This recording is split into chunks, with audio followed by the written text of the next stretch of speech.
Bueno, ¿me escuchan bien? Sí, doctor. Sí, doctor. Perfecto. Con los que pasamos clase ayer, si recuerdan, es importante que se ubiquen y puedan, pues, una anemia hemolítica en general, ¿verdad? Entonces, tienen que ustedes pensar que siempre que están frente a un paciente que tiene estas manifestaciones, anemia, generalmente normocítica, siempre regenerativa, posibilidades de anemia regenerativa, ¿verdad? Hemorragia aguda y hemólisis. Todo el resto de anemias son anemias regenerativas. Entonces, si nosotros tenemos anemia y reticulocitos muy aumentados, siempre debemos sospechar la posibilidad de una anemia hemolítica. Más aún si tenemos un aumento de bilirrubina indirecta. El aumento de bilirrubina indirecta se debe al catabolismo del grupo M.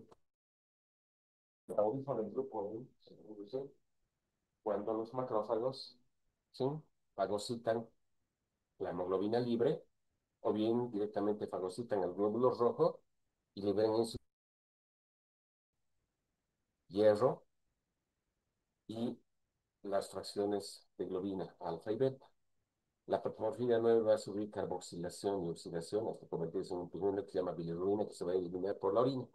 Entonces, las tres manifestaciones cardinales patognomónicas de una anemia hemolítica son anemia, generalmente normocítica normocrómica, reticulocitos aumentados y aumento de bilirrubina indirecta.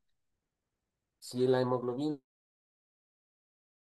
siempre tenemos que pensar en una hemólisis intravascular, destrucción del glóbulo rojo dentro del torrente sanguíneo que libera al plasma hemoglobina. Por lo tanto, la hemoglobina va a estar libre. Pero la hemoglobina no puede estar circulando libre. Siempre se une a una proteína que se produce en el hígado que se llama aptoglobina. Por lo tanto, los niveles de aptoglobina siempre van a estar disminuidos cuando hay una anemia hemolítica intravascular. Finalmente, la aptoglobina se va a convertir en metalbúmina y se va a ¿sí?, en el sistema reticular endotelial formando bilirrubina indirecta. Tanto entonces la hemólisis extravascular que se produce en el sistema reticular endotelial como la hemólisis intravascular en forma tardía van a originar bilirrubina indirecta. Otra de las situaciones que siempre hay que considerar es un aumento de la deshidrogenasa láctica. La deshidrogenasa láctica tiene una isoenzima que va a elevarse cuando tenemos pacientes que tienen hemólisis, sobre todo hemólisis intravascular, porque se libera la circulación. Dicho esto, entonces estamos frente a un síndrome hemolítico. Y habíamos dicho, explicarse de acuerdo a la clínica, en aguda y crónica.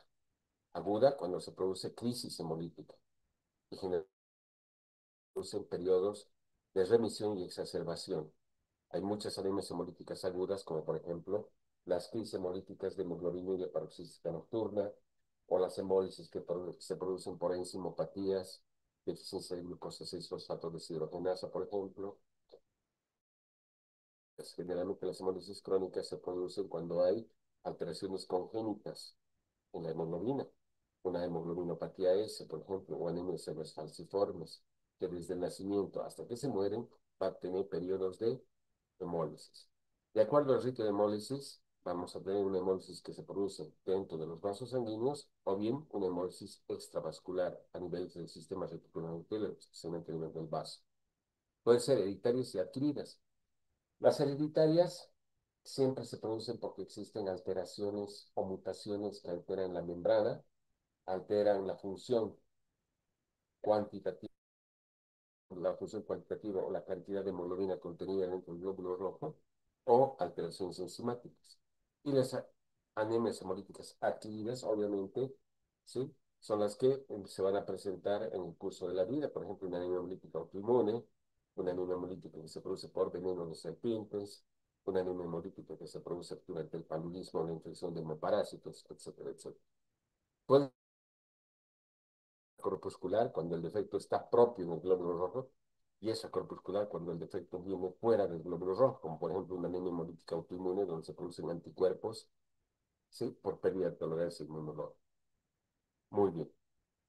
Por lo tanto, la gran clasificación que vamos a tener de anemias hemolíticas, siempre que tengamos un síndrome hemolítico, es pensar que son hereditarias o que son adquiridas.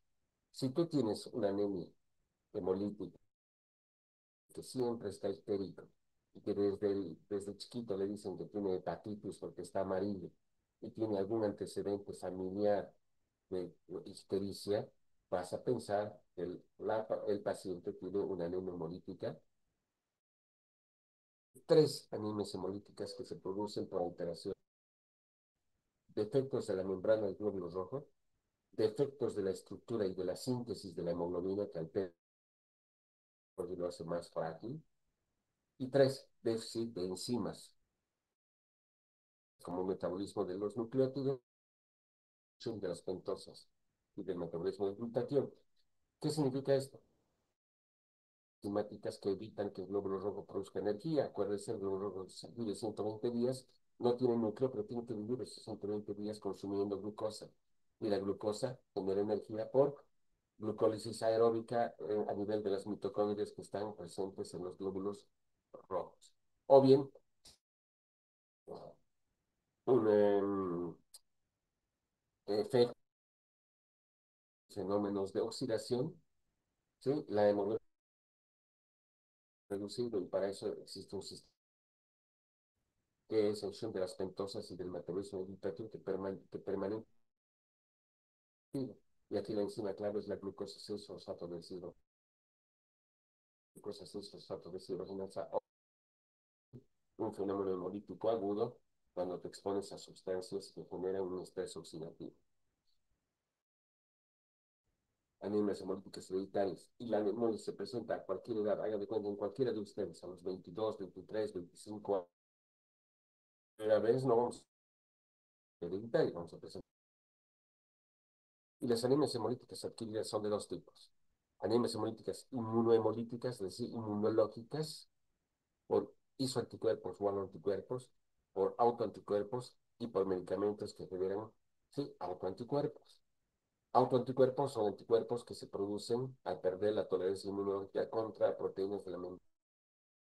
Y es que pasan de un sistema inmunológico a otro sistema inmunológico. Claro ejemplo, una reacción transfusional, una inmunológica post. Y las anemias hemolíticas no involucran la presencia o la participación de anticuerpos. Por lo tanto, no existe, ¿sí?, anemia por halo o autoanticuerpos. Son anemias hemolíticas que se producen con agentes traumáticos a nivel de trombos que producen consumo de plaquetas y producen microtrombos. Ya se llama anemia hemolítica microangiopática. O bien puede haber una disfunción valvular mecánica. ¿Sí? Tienes una prótesis valvular aórtica, una prótesis valvular mitral que está disfuncionando, y cuando los glóbulos rojos pasan por las válvulas, estos glóbulos rojos son fragmentados por esa disfunción valvular. Entonces, una anemia macroangiopática. O bien, los marchistas o los maratonistas. El hecho de que tú estés corriendo hace que los capilares de las plantas están bajo estrés traumático. Y esto va a producir una fragmentación de glóbulos rojos. Y la hemoglobina.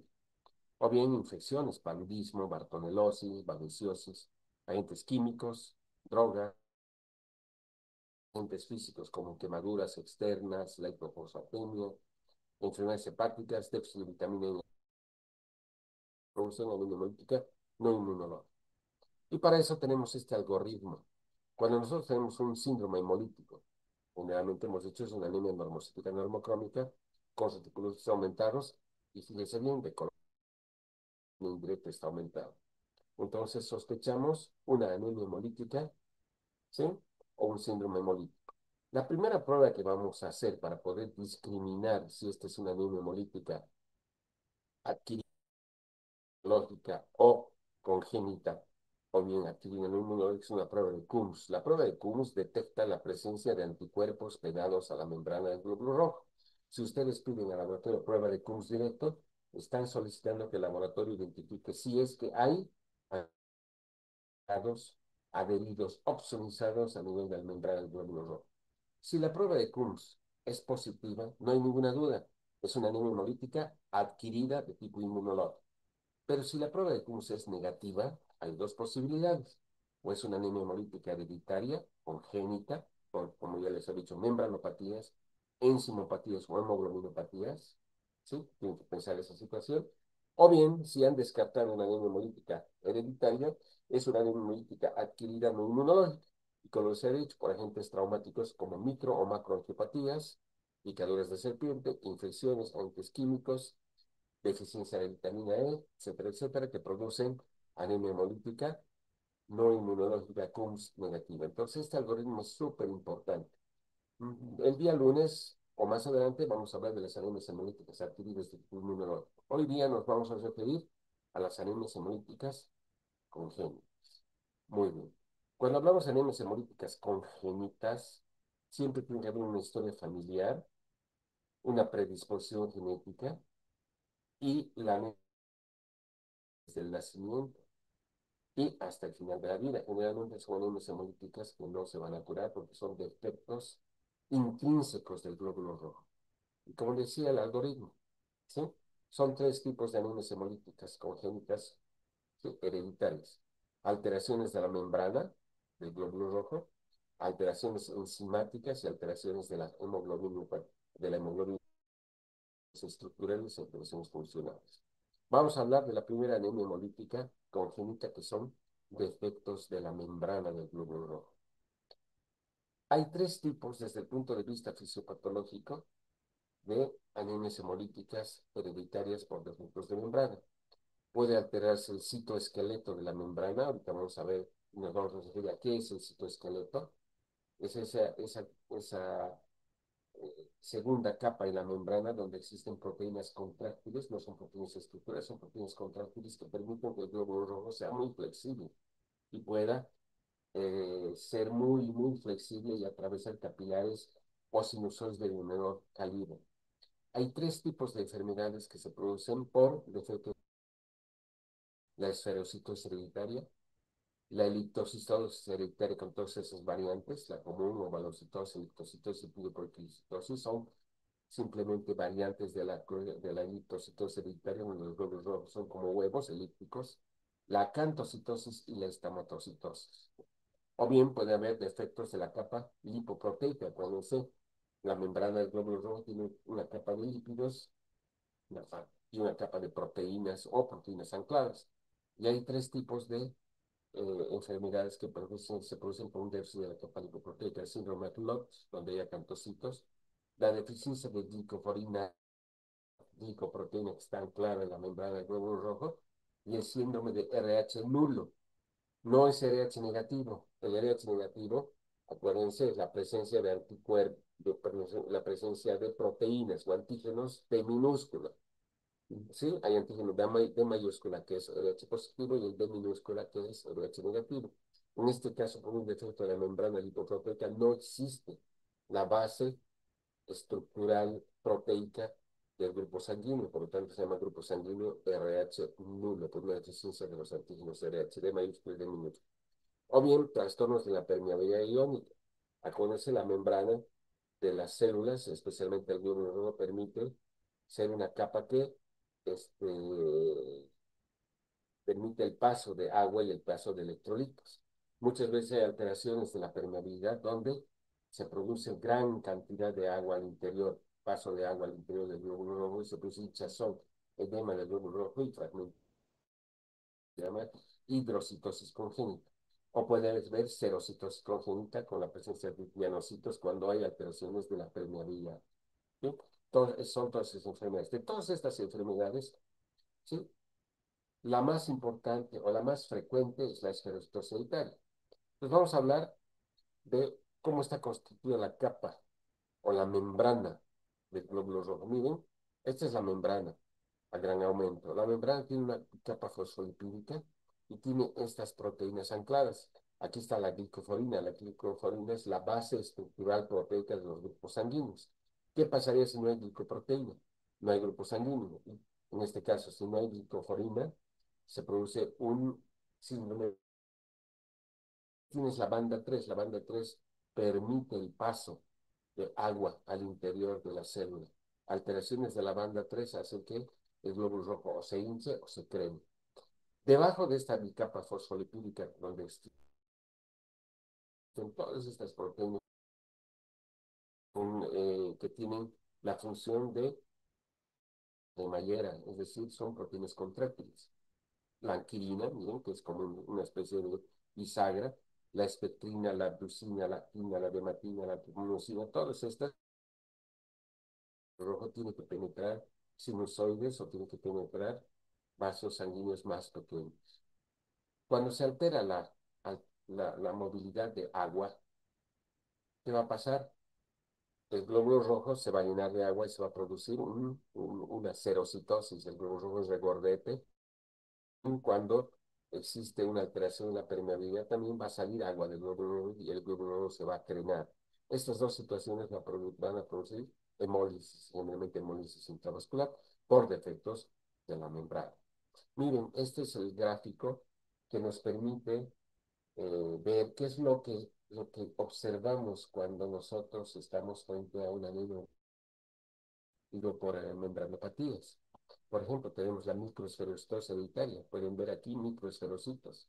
En la microesferostosis hereditaria se produce un defecto a nivel de la membrana del glóbulo rojo por una mutación en un gen de esta proteína que se llama anquilina. Se pierde la anquilina.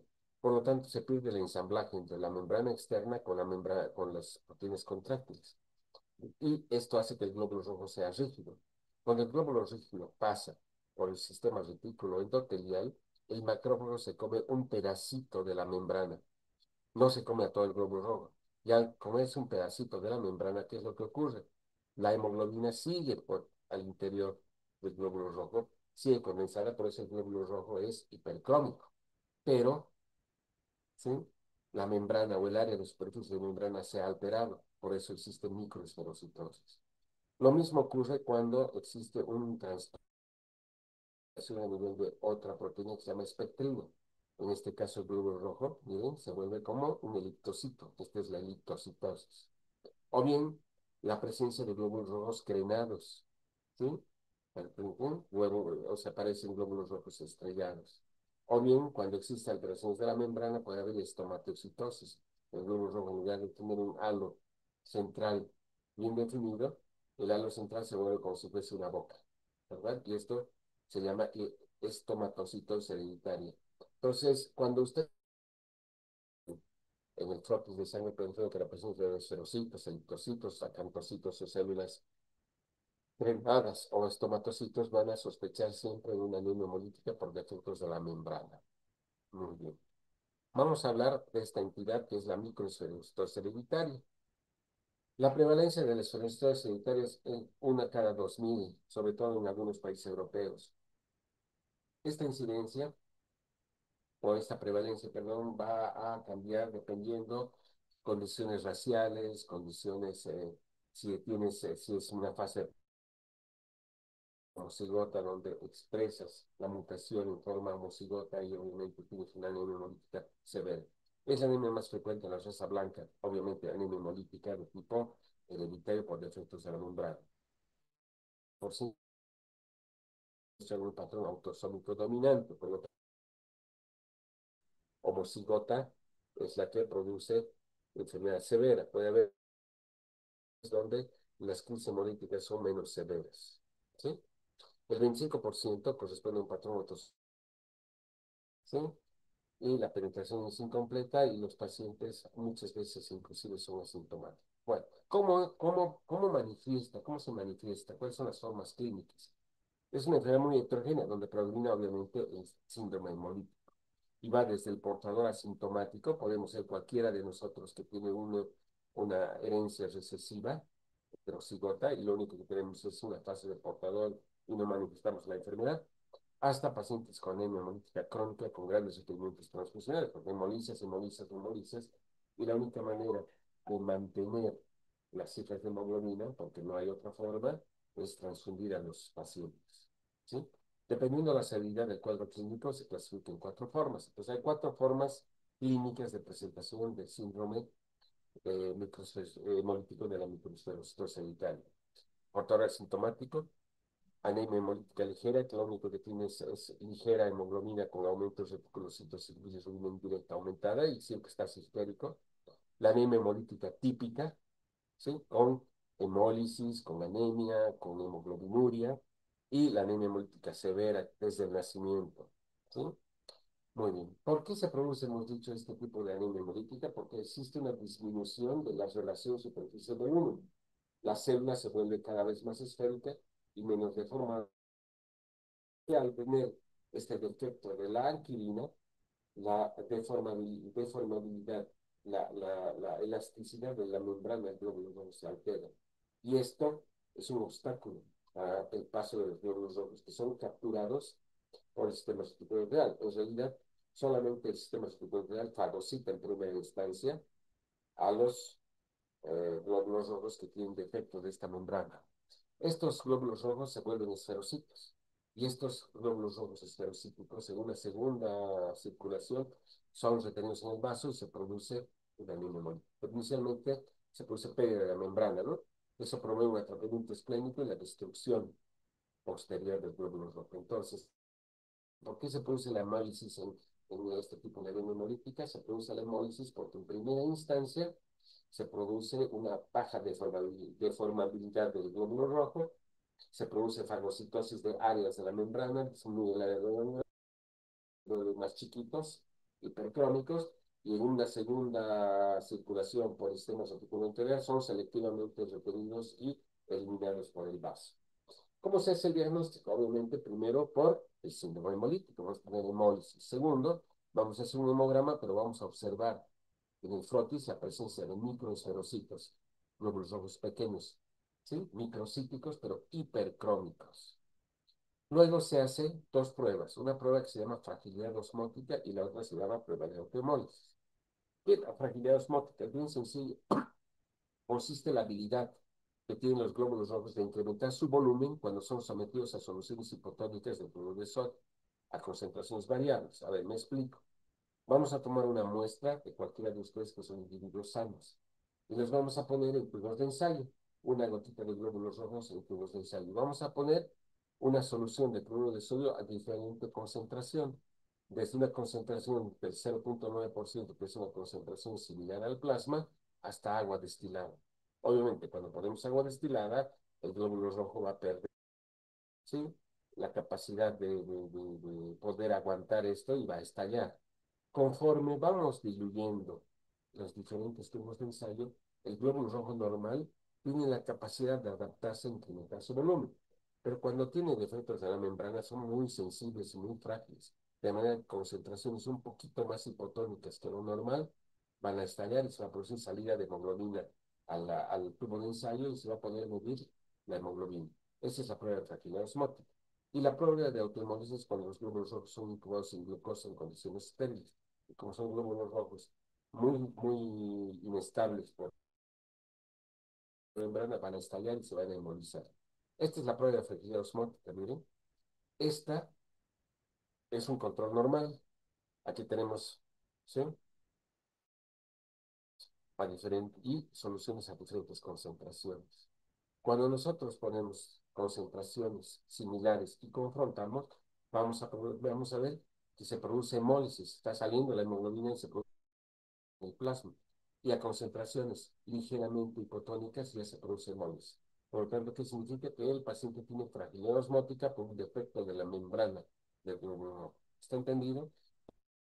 Sí, ya. Simplemente consiste en someter a los glóbulos rojos a diferentes concentraciones y eso va a inducir hemólisis dependiendo de la concentración. En condiciones normales, el glóbulo rojo tolera, ¿sí? Tolera diferentes concentraciones. En cambio, el glóbulo rojo que tiene un defecto de la membrana va a hemolizar. ¿Por qué? Porque es un glóbulo rojo que tiene un defecto de la membrana y defectos en la permeabilidad y son más frágiles. ¿Cuáles son las complicaciones de una mucoceratosis sanitaria? O sea, ¿por qué es importante detectar temprano y tratar esta enfermedad? Uno, porque puede haber crisis hemolítica. Si va a haber, esto depende, como ya les había dicho, que puede que el paciente sea asintomático, pero puede que el paciente tenga manifestaciones severas y Sobre todo, la hemólisis se produce durante infecciones virales. Te resfrías y tienes una crisis hemolítica. Muchas veces el paciente va a requerir transfusiones. Dos, crisis aplásicas. Que puede haber hemólisis, no puede haber una crisis de aplasia. Resulta que la proliferación para compensar la hemólisis a nivel de la médula ósea se genera por la hiperplasia de eritroblastos y la producción de reticulocitos. Los eritroblastos son muy susceptibles a la infección de un virus que se llama parvovirus B19. Es la complicación más importante. La infección por parvovirus puede acompañarse de fiebre, vómito, dolor abdominal y se produce una crisis de aplasia pura de series rojas. Dejas de hemolisar, ¿sí? Y dejas inclusive de producir reticulocitos y cuando vas a la médula ósea vas a ver que la médula ósea está hipoplástica pero en la serie roja. Puede producirse crisis megaloblásticas. Acuérdense, la anemia megaloblástica se debe a un aumento en el requerimiento de ácido fólico. ¿Por qué? Porque utilizas ácido fólico produciendo blastos y reticulocitos. Agotas el ácido fólico y resulta que se aguda. Litiasis vesicular, es bien común ver, por ejemplo, litiasis vesicular o una anemia hemolítica, digo, una.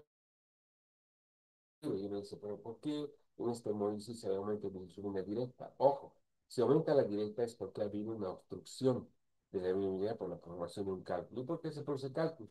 Porque hay un aumento en el nivel de bilirrubina indirecta y hay mayor cantidad de bilirrubina indirecta que se entrega al hígado para que la bilis y la bilis se vuelve más litogénica. Acuérdense, una de las causas de cálculos biliares es el aumento de la concentración de bilirrubina y al haber mayor cantidad de bilirrubinato a nivel de la vesícula, se produce precipitación, se produce acumulación de cálculos, sobre todo en niños, ¿no? En niños pequeños no es infrecuente ver cálculos en la vía biliar. El 5% de los pacientes con anemia hemolítica, con este tipo de anemia hemolítica presentan litiasis, ¿sí? Y muchos tienen crisis de colecistitis, colelitiasis, obstrucción de la vía biliar. Menos frecuentes son, por ejemplo, la hematopoiesis extramedular o metaplasia amiloide. Acuérdense, metaplasia amiloide les había dicho que es el hecho de que el va a tener la función embriológica de formación de glóbulos rojos y de hematopoiesis. Puede haber úlceras en miembros inferiores, retraso del crecimiento, retraso en el desarrollo sexual, pero es menos frecuente. Entonces, ¿cuáles son las cuatro complicaciones? Hemólisis, aplasia, megaloblastitis megaloblástica y litiasis de la vía biliar. ¿Cuál es el tratamiento en pacientes con anemia hemolítica por membranopatías, en este caso, microesferocitosis herediitaria? No existe un tratamiento curativo, pero sí es paliativo. ¿Dónde se produce? En el vaso. Entonces, la esplenectomía es el tratamiento paliativo de elección. Está indicada en pacientes con hemólisis severa o individuos moderadamente sintomáticos. En niños se demora porque todavía el vaso tiene función inmunológica, pero a partir de los 5 años o más de edad, si tienes crisis hemolíticas, el paciente debe someterse a una esplenectomía, ¿sí? Generalmente con la esplenectomía el 70% de los pacientes dejan de hemolizar y tienen una larga vida sin crisis hemolíticas totalmente asintomáticas. Sin embargo, el hecho de que tengas una nueva crisis hemolítica o periodos de exacerbación condiciona que muchas veces hay que buscar datos de un vaso accesorio. La complicación más frecuente de una esplenectomía, ¿sí?, es la sepsis por gérmenes encapsulados, especialmente estreptococos, neumonía, o sea, estreptococos neumonía, diplococos neumonía y hemófilos influenza. Vacunar a estos pacientes que van a ser sometidos a esplenectomía, generalmente 21 días, es decir, 3 semanas previos a la esplenectomía, ¿sí? Entonces se vacuna vacuna antineumocócica polivalente, se llama Neumo 23, o bien vacunas contra hemófilos influenza y vacunas antimeningococo. En algunos pacientes puedes dar penicilina, penicilina o penicilina o penicilina benzatínica. Generalmente se da esto una vez al mes durante los primeros 5 años después de la cirugía para disminuir sepsis por gérmenes encapsulados, una neumonía o una incluso por hemófilos o meningococo. Muchos pacientes, como les he dicho, no responden a las pruebas. En estos casos siempre hay que buscar la posibilidad de un vaso accesorio o bien otra causa de anemia hemolítica concomitante. Puede haber una anemia hemolítica u otro tipo de anemia concomitante con los pacientes que tienen anemia hemolítica. Muy bien. Segundo tipo de anemias hemolíticas hereditarias, las hemoglobinopatías. ¿Qué son las hemoglobinopatías? Alteraciones estructurales y alteraciones funcionales de la hemoglobina. ¿Y qué es lo que ocasiona? Ocasiona esto, ocasiona alteraciones en los glóbulos rojos que son más frágiles y que se hemolizan en situaciones, por ejemplo, de estrés. Una anemia hemolítica donde existe compromiso de la función por una alteración y una mutación en la cadena de hemoglobina es este tipo de anemia que se llama anemia de celos falciformes o la presencia de drepanocitos por una alteración de la hemoglobina, se conoce en lugar de hemoglobina A del adulto como hemoglobina S, o bien la presencia de alteraciones estructurales cuantitativas con efectos en la síntesis de hemoglobina. Y la manifestación va a ser la presencia de granocitos o células en blanco de tiro. Esta es una característica de las talasemias. Entonces, cuando hablamos de hemoglobinopatía, son alteraciones en la función y en la estructura misma de la hemoglobina, son alteraciones intrínsecas. Ustedes saben, ¿sí?, que la hemoglobina está formada por proteína 9, hierro, que forma el grupo M, y sobre todo por cadenas alfa y cadenas beta de globina. Las cadenas alfa y beta de globina se codifican en el cromosoma 11. ¿Qué tipos de hemoglobina existen? En etapa embrionaria, ¿sí?, cuando todavía somos embriones, no hay hemoglobina A del adulto, sino se llaman hemoglobinas embrionarias. Entonces, la ORS1, la ORS2 y la hemoglobina Portland. ¿Cuál es la diferencia con la hemoglobina del adulto? La presencia de cadenas. Aquí hay cadenas gamma y cadenas epsilon, cadenas delta y cadenas alfa, muy diferentes a las cadenas alfa y beta de globina. Son estructuras, también son la hemoglobina, pero funcionalmente esta hemoglobina es diferente a la hemoglobina A del adulto. Tenemos la hemoglobina fetal. Cuando nacemos, entre el 1 y el 5% de nuestra hemoglobina todavía es hemoglobina fetal. Y la hemoglobina fetal se caracteriza por dos cadenas alfa y dos cadenas gamma. Y tenemos estos otros tipos de hemoglobinas que son las hemoglobinas del adulto, codificadas en cromosoma o mutación que se produzca a nivel de estos sitios de DNA que codifican las cadenas alfa y beta de globina va a alterar, ¿sí?, la estructura de las hemoglobinas del adulto. La hemoglobina que está presente en el 99.9% es la hemoglobina A del adulto, caracterizada por dos cadenas alfa y dos cadenas beta. También tenemos la hemoglobina A2 y un pequeño porcentaje de hemoglobina fetal. Entonces, estas son las hemoglobinas normales que tenemos dentro del glóbulo rojo. La hemoglobina A del adulto en un 98%, dos cadenas alfa y dos cadenas beta.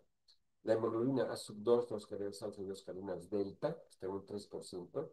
Y la hemoglobina fetal, que conforme vas creciendo, se va perdiendo. Y está presente al nacimiento en un 1%, dos cadenas alfa y dos cadenas gamma. ¿Qué pasaría si hay una mutación y una persistencia de hemoglobina fetal? No se sintetiza hemoglobina A del adulto en el eritroblasto y por lo tanto la hemoglobina que está en el glóbulo rojo es una hemoglobina totalmente anormal, ¿verdad? Entonces hay una anemia hemolítica por persistencia de hemoglobina fetal, es una alteración funcional de la hemoglobina. O bien puede haber alteraciones en la síntesis de la estructura de las cadenas beta de globina y se producen anemias en los falciformes. ¿Cómo se clasifican las hemoglobinopatías? Pueden ser cualitativas, alteraciones en la calidad, en la función de la hemoglobina, con presencia de hemoglobinas anormales, la hemoglobina C, la hemoglobina D, la hemoglobina E. ¿Qué es eso de abecedario? Resulta que todas las hemoglobinopatías, cuando se detectan, por nomenclatura, mediante letras. La hemoglobina normal presente en el glóbulo rojo es la hemoglobina A, ¿verdad? Todas las demás hemoglobinas, la hemoglobina E, la D, la C, la S, son hemoglobinopatías anormales donde existen alteraciones estructurales y funcionales en las cadenas alfa, beta o alteraciones en la síntesis de esas cadenas. Puede haber alteraciones cuantitativas por defecto en la síntesis de cadenas alfa, beta, y eso se llama talasemias. O hay variantes estructurales o hay una síntesis deficiente parcial de las cadenas globínicas alfa o beta. ¿Cómo está funcional? En cuatro grupos de hemoglobinas. Hay hemoglobinas agregantes, hemoglobinas inestables, las metahemoglobinas y las alteraciones por afinidad por el oxígeno. A ver, las estudiamos. Las hemoglobinas agregantes se caracterizan porque la hemoglobina está alterada y eso altera la solubilidad en el glóbulo rojo. Y cuando son sometidas a una infección, un tóxico, se polimerizan, o puede ser las cadenas alfa o beta de globina forman ovillos paternales. Si existe una situación donde hay una alteración, ¿sí? Estas hemoglobinas van a polimerizarse y van a tener una estructura lineal, y al tener una estructura lineal cambia la estructura del glóbulo rojo, se vuelve más rígido, y los glóbulos rojos, en lugar de ser discos y cóncavos, son estructuras lineales que se apelotonan en los sinusoides o en los capilares, que producen obstrucción, producen isquemia distal y se producen hemolis. Por lo tanto, deforman el glóbulo rojo. También disminuyen la solubilidad y precipitan formando cuerpos de Higgs. Son hemoglobinas inestables que van a estructuralmente se van a precipitar, se van a cristalizar. La hemoglobina se cristaliza dentro del glóbulo rojo y hace que el glóbulo rojo sea totalmente inestable y sea fagocitado por sistemas endocrino. ¿Qué son las metahemoglobinas? La hemoglobina tiene que tener hierro en forma de ion ferroso y esa tiene la capacidad de unirse al oxígeno y se llama oxihemoglobina. ¿Qué pasa si se pierde el sistema o la capacidad de oxidorreducción? Y la hemoglobina, en lugar de tener hierro en forma ferrosa, tiene hierro en forma férrica. Se pierde la funcionalidad del glóbulo rojo, ¿verdad? La hemoglobina, y en lugar de ser una oxihemoglobina, se produce una metahemoglobina. Y hay metahemoglobinemias por pérdida de la capacidad oxidativa, ¿sí? Perdón, pérdida de la capacidad reductora de la, de la del hierro en forma ferrosa y férrico, y se produce una alteración en la función y estructura de la hemoglobina. Finalmente, alteraciones de la afinidad por el oxígeno, como la presencia de hemoglobina fetal. La hemoglobina fetal tiene menos afinidad por el oxígeno que la hemoglobina A del adulto. Y si la hemoglobina fetal tiene menor afinidad por el oxígeno, y es una hemoglobina que no va a entregar suficiente cantidad de oxígeno a la circulación, y son hemoglobinas inestables que van a ser fagocitadas en el sistema circulatorio. De todas las hemoglobinopatías, la más frecuente es la hemoglobina S o anemia falciforme. Esta es una distribución geográfica. Afortunadamente, en nuestro medio no hay mucha cantidad de hemoglobinopatías. ¿Por qué? Porque generalmente esto se presenta en poblaciones bien definidas, racialmente definidas. En el África, por ejemplo, en el África occidental, la mayor prevalencia es de hemoglobinopatía C y anemia de células falciformes. Por eso se dice que la anemia de células falciformes es una anemia que se presenta en individuos de color, es decir, en negritos. Y tenemos todos este tipo de hemoglobinopatías que van desde el Mediterráneo hasta el sur del Asia, ¿verdad? Son poblaciones donde existen alteraciones o mutaciones en los genes, ¿sí? Que codifican cadenas alfa o beta, o en los genes que codifican la síntesis de hemoglobinas normales, y se producen hemoglobinas o hemoglobinopatías con la consiguiente anemia hemolítica por hemoglobinopatía.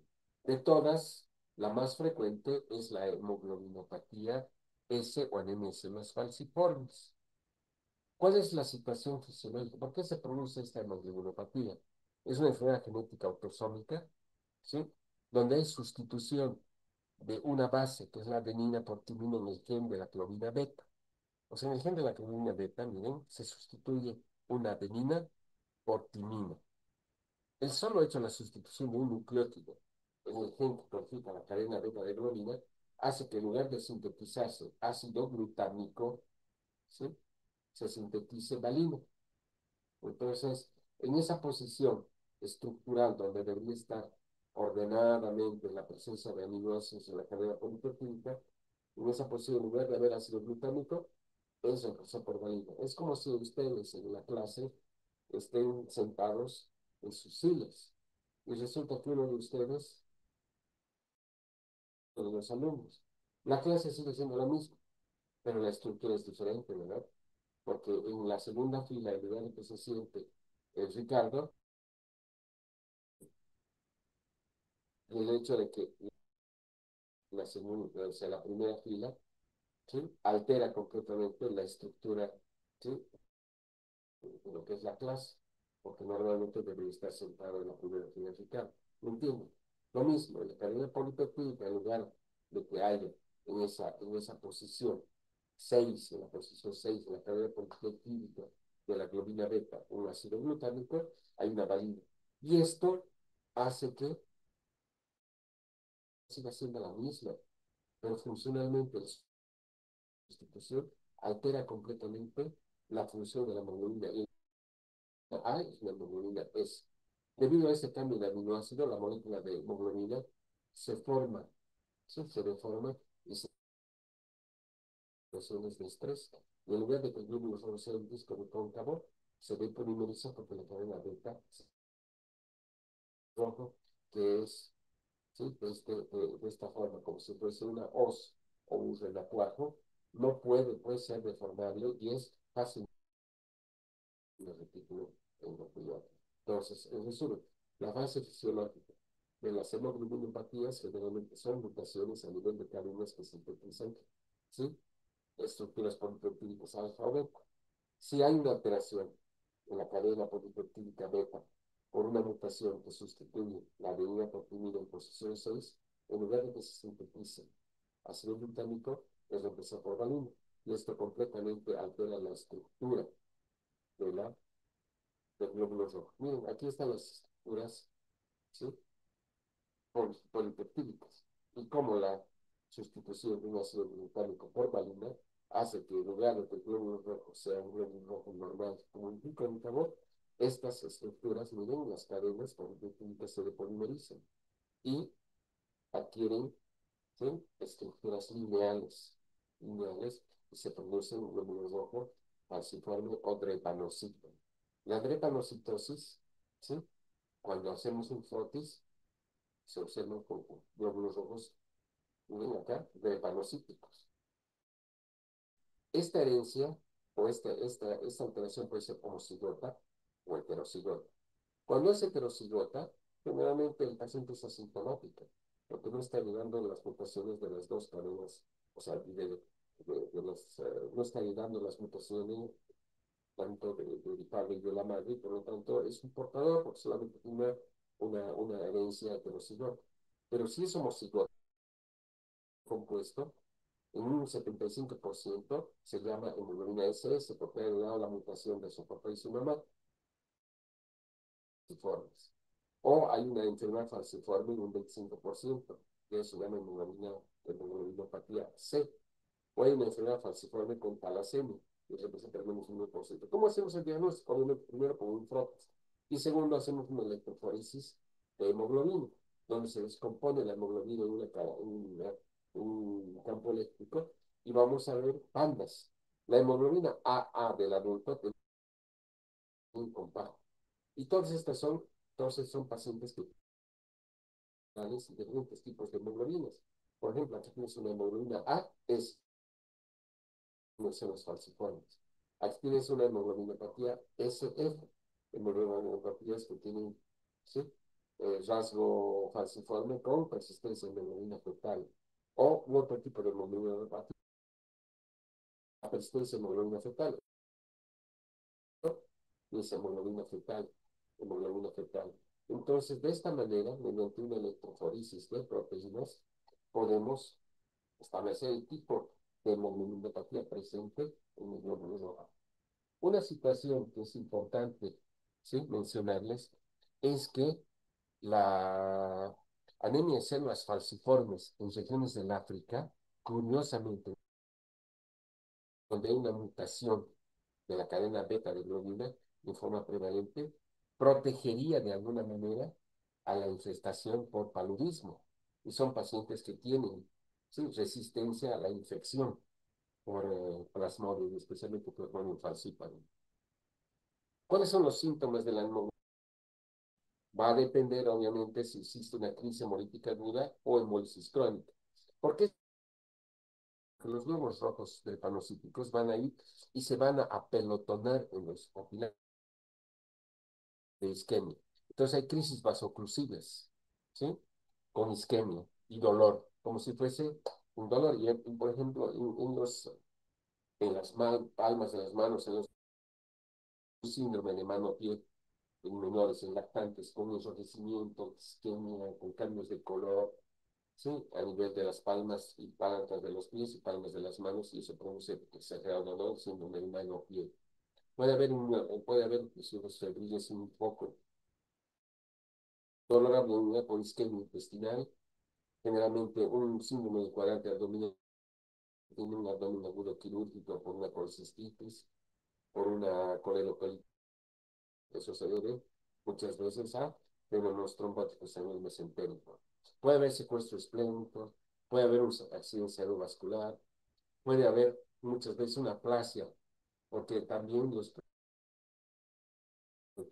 son, sí, infectados por parvovirus B19. Un síndrome torácico agudo, o sea, puede haber un fenómeno isquémico y muchas veces hay periapnesia. Hay complicaciones crónicas, son por crisis hemolíticas. Puede haber anemia hemolítica, obviamente, de todas estas crisis, y por isquemia. O hay complicaciones crónicas, complicaciones renales, ¿sí? Insuficiencia renal, complicaciones proliferativas, hay hipertensión pulmonar, hay complicaciones crónicas osteoarticulares, una hiperplasia de médula ósea porque tratas con reticulocitos, y eso puede producir osteonecrosis o necrosis vascular, úlceras en las piernas. Desde niños hay un retardo en el crecimiento por anemia permanente, complicaciones cardiovasculares. Muy bien. ¿Cuál será el tratamiento de la anemia en los Bueno, no existe un tratamiento como tal. Lo que hay que hacer es fenómenos de estrés, evitar infecciones, o rápidamente hidratar al paciente si está deshidratado, o controlar rápidamente una infección. Y cuando hay crisis hemolíticas, obviamente la hidratación del paciente, el tratamiento del dolor es importante. Se ha visto que la administración de un medicamento que se llama hidroxiurea puede aumentar los niveles de hemoglobina fetal. Y se ha visto que la persistencia de hemoglobina fetal disminuiría las crisis hemolíticas en los portadores de hemoglobinopatía S, bueno, S los falciformes. Vamos a hablar ahora de otra de las anemias hemolíticas por alteraciones de la hemoglobina, que son las talasemias. Talasemia significa sangre marina, viene del griego, ¿sí? Griego mar, sangre, talas, emia, sangre, sangre marina. ¿Por qué sangre marina? Porque hace referencia al mar Mediterráneo. Las talasemias generalmente se presentan en individuos que viven alrededor del Mediterráneo. Entonces, ¿quiénes viven alrededor del Mediterráneo? Los franceses, los italianos, los croatas, los turcos, ¿verdad? Entonces, hay dos tipos de talasemia: la talasemia alfa y la talasemia beta. Son anemias hemolíticas habilitadas por alteraciones estructurales en los canales alfa o beta de hemoglobina, y eso va a alterar y va a producir alteraciones en la síntesis y una hemoglobina totalmente anormal que va a ser susceptible de destruirse por fagocitosis. Tenemos las alfa-talasemias, generalmente son personas de descendencia africana, asiático, y las talasemias beta, que son personas de ascendencia mediterránea, medios desde el Asia o la India. O sea, en nuestro medio es poco frecuente, ¿verdad? Pero siempre hay que pensar en una talasemia cuando estamos frente a una anemia hipocrónica microcíclica, sin deficiencia de hierro y sin que exista un fenómeno inflamatorio infeccioso asociado. Acuérdense, las anemias microcíclicas hipocrónicas: uno, anemia hemopénica; dos, anemia socioelectoral crónica; tres, talasemia; y cuatro, intoxicación por plomo. Si descartamos la anemia hemopénica y descartamos la anemia socioelectoral inflamatoria, siempre vamos a sospechar la posibilidad de una anemia asociada a talasemia. ¿Y cómo sospechamos? ¿Cuál es la clínica? Son pacientes con anemia crónica desde el nacimiento, con hemólisis, con esplenomegalia. En la médula ósea existe hiperplasia eritroide porque se producen grandes reticulocitos. Y son pacientes que al tener anemia permanente son politransfundidos. Y son pacientes que van a tener por este fenómeno una gran sobrecarga de hierro. El diagnóstico se hace obviamente por estudios genéticos por ver mutaciones en las formas alfa o beta de globina. Y el tratamiento de las formas graves: transfusiones, espertomía, quelantes de hierro, y se ha visto que en plante halogénico de precursores hematopoyéticos de los humanos podría ser el único tratamiento curativo para una talasemia alfa o beta. Esta es la clasificación. Va desde la fase de portador hasta las anemias que son incompatibles con la vida, la talasemia mayor. Entonces, la talasemia horror, la talasemia heterozigota, la talasemia grave, se llama la presencia de hemoglobina H, y la enfermedad de Barr, que produce una hemólisis inclusive intrauterina. Cuando hablamos de talasemia beta, ¿sí? De la misma forma, hay una mutación en las cadenas de hemoglobina, en las cadenas, y se hereda una sola mutación del papá de la mamá, es un rasgo talasemia. Y la talasemia se hereda la mutación de los dos, el papá y la mamá. Y estos pacientes tienen síntomas graves de hemólisis, ¿no? Con palidez, ictericia, infecciones recurrentes, transfusiones. Pues el tratamiento consiste en transfusiones sanguíneas de hierro y posiblemente trasplante. Estos son los signos y síntomas de las talasemias que nos hace sospechar siempre frente a una anemia hipocrónica microcítica, pero con reticulocitos aumentados, con, vamos a ver, llanocitos celos en blanco de tiro, hipercromía y microcitosis. Sí, miren, siempre, ¿sí? Con disminución del régimen de la asociación en ausencia de deficiencia de hierro, infecciones o enfermedades crónicas. Estas son las manifestaciones. Y vamos a ver, estas son, típicamente vamos a ver un cráneo en cepillo. ¿Por qué? Porque existe una gran hiperplasia a nivel de la medulosa en los huesos planos y la presencia de hipocromía, microcitosis, células en blanco de tiro y la presencia de glóbulos nucleares que se llaman eritroblastos. Finalmente, el tercer tipo de anemias hemolíticas hereditarias, ¿sí? Congénitas, los defectos de las enzimas de los glóbulos rojos. ¿A qué se deben? A mutaciones que evitan la síntesis de proteínas, ¿sí? Enzimáticas. Y pueden ser deficiencias de las enzimas glucolíticas, déficit de piruvato quisnasa, exocinasa, fosforoquinasa, de aldolasa. Es decir, no hay capacidad de formar energía y el glóbulo se muere. Hay déficit de enzimas de la vía de las pentosas. En este caso, hay un estrés oxidativo y se produce metamoglobinemia permanente y se produce una crisis hemolítica aguda intravascular. Entonces, eso es otra visión. O bien una deficiencia de enzimas del metabolismo. La enzima más frecuente, ¿sí? La enzimopatía, mejor dicho, más frecuente es la deficiencia de glucosa 6-fosfato deshidrogenasa. Es una ligada al cromosoma sexual X y generalmente hace que la hemoglobina sea muy inestable cuando nosotros estamos expuestos a entes oxidativos, como por ejemplo agua tónica. Puedes echarte un drink con agua tónica que te dicen, no, agua tónica de Beijing, o agua tónica para preparar un cóctel en un vodka. El paciente al día siguiente aparece con una crisis hemolítica. O medicamentos, generalmente los nitritos, el vino, los blueberries y las habas. Las habas, los blueberries son agentes oxidantes para la hemoglobina. ¿Por qué nosotros no tenemos hemoglobina? Porque tenemos glucosa 6-fosfato de deshidrogenasa o suficiente cantidad de glóbulos rojos.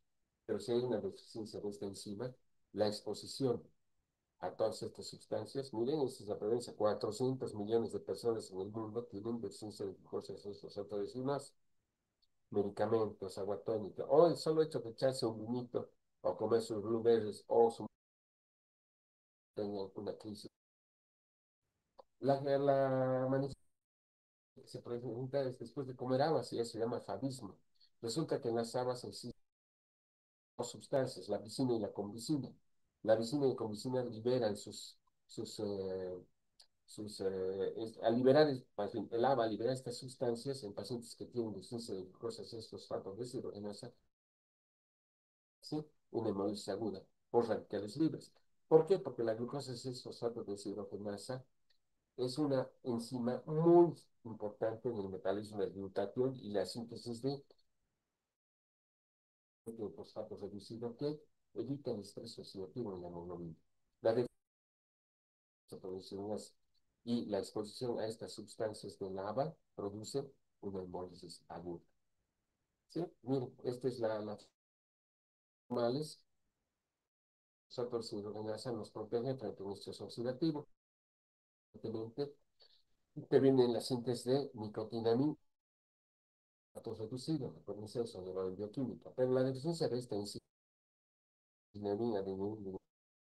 y frente a estrés oxidativo va a producir, ¿sí?, una crisis hemolítica, porque no hay glutatión y no hay nicotinamina, adenina, nucleótido, fosfato reducido.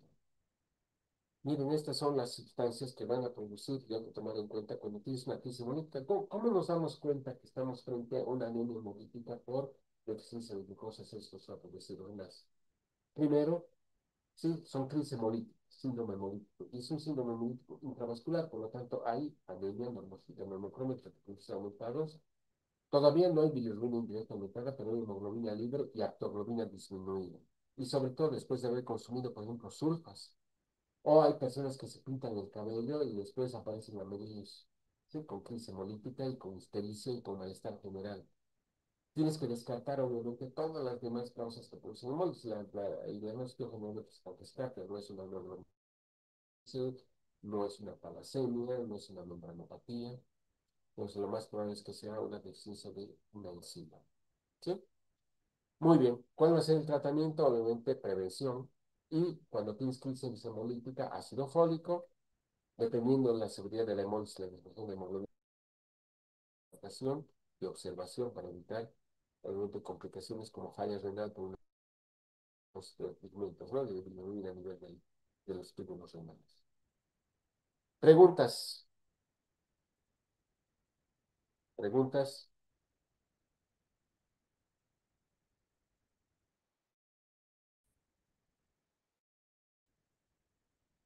Nadie quiere preguntar. Pues, ¿se han salido o han aprendido? David, Pacha, pucha, te estoy viendo mucho tiempo. Me han dejado grabando nada más. Helen, Nicole, bueno. ¿Y han entendido, chicos, en resumen, cómo hacemos el diagnóstico de una anemia hemolítica? Parece complicado, pero simplemente sistematicen, sistematicen, sistematicen. Miren, les voy a... Todo está, en resumen, en esta diapositiva. Ven un paciente que tiene ictericia, le hacen un hemograma, tiene anemia normocrómica, le piden reticulocitos. Reticulocitos es más del 1%. Aumento de bilirrubina indirecta exclusivamente con directa normal o anemia normocita, anemia hemolítica. ¿Qué piden? Hacen una historia clínica. Si desde niño el paciente tiene ictericia y anemia y tiene periodos de remisión y exacerbación y tiene una historia familiar, van a pensar que es una anemia hemolítica congénita. Las anemias hemolíticas congénitas son intracorpusculares y son CUMS negativo. ¿Por qué el CUMS? Porque cuando pedimos una prueba de CUMS de entrada, si es positivo, eso quiere decir que... Pero este tipo de alteraciones no son inmunológicas, pero no son adquiridas, son congénitas. Por lo tanto, el CUMS es negativo. Entonces, anemia, ictericia, reticulocitos aumentados, bilirrubina indirecta aumentada, CUMS directo negativo, e historia personal y familiar de ictericia y anemia desde niños, tres cosas a pensar.